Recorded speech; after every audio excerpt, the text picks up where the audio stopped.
এই রোজার একটা মাস সবথেকে বেশি ভালো লাগে, ধনী গরিব সকলে মিলেমিশে একসাথে ইফতার করতে পারি।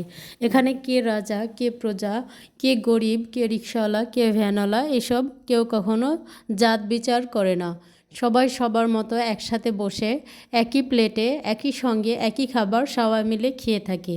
এটাই আমাদের ইসলাম, এটাই আমাদের ধর্ম, এটাই আমাদের শিক্ষা।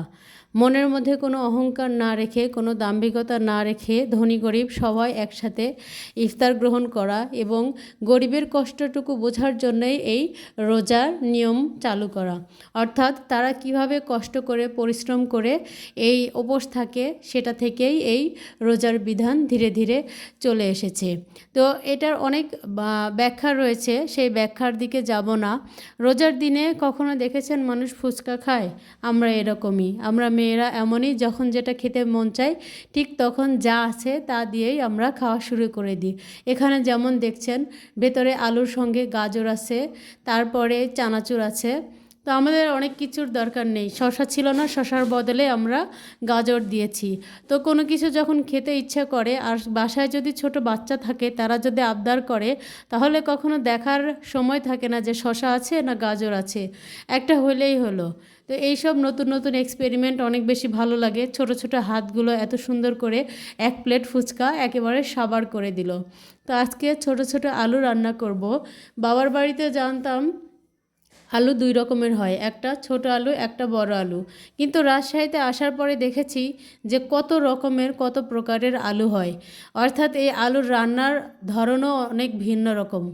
যাই হোক, মানুষ শেখার শেষ নাই। মানুষের জীবনের সব কিছু শিখতে হলে আর শ্বশুরবাড়িতে যেতে হবে। অর্থাৎ শ্বশুরবাড়ির মেয়েদের জন্য নতুন একটি পাঠশালা। সে যত বড় স্কুল কলেজ ভার্সিটি যেখানেই পড়াশোনা করুক না কেন, আমার মনে হয় প্রত্যেকটা মেয়ের জন্য শ্বশুরবাড়ি একটা আলাদা পাঠশালা।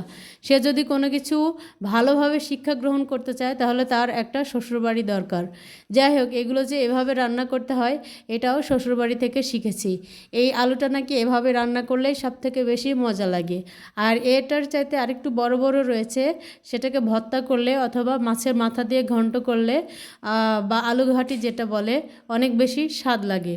তো এই আলুটা এভাবে রান্না করছিলাম। প্রথম দিকে শাশুড়ি রান্না করতো, চেয়ে চেয়ে দেখতাম, আর সেখান থেকে রান্নাটা শিখেছি। এখন অনেক বেশি ভালো লাগে। কোনো কিছু না থাকলেও শুধু এই আলু ভাজি দিয়েই এক প্লেট ভাত খাওয়া হয়ে যায়। আর ছোট বাচ্চারাও অনেক বেশি পছন্দ করে। এই আলুটার স্বাদ একটু অন্যরকম, মানে স্বাভাবিক আলু যেরকম মিষ্টি হয়, আলুর মতো হয়, এটা একটু অন্যরকম স্বাদ। তো এটার জন্যে আসলে রান্নাটা আপনাদের সাথে শেয়ার করলাম। এই আলুটা কখনো খেয়েছেন কি না? সব কিছু দেওয়ার পরে অল্প একটু ময়দা এবং 1 চা চামচ চিনি দিয়ে দিব। তো এভাবে রান্না করলে আরও বেশি মজা লাগে। বিভিন্ন জায়গার বিভিন্ন দেশের রান্না এক এক রকম। নোয়াখালী জেলায় থাকতে তখন দেখেছি ওখানকার মানুষের রান্না আরেক রকম, চট্টগ্রামের মানুষের রান্না আরেক রকম। তো এটার জন্য উত্তরবঙ্গের মানুষের রান্না আরেক রকম। তো প্রত্যেকটা মানুষের রান্নাবান্না এক এক জায়গায় এক এক রকম, এটা কখনো কারোর সাথে মিলবে না। এটা হলো রান্নার শেষ পর্যায়ে, অর্থাৎ একটু মচমচে করে রান্না করতে হয়।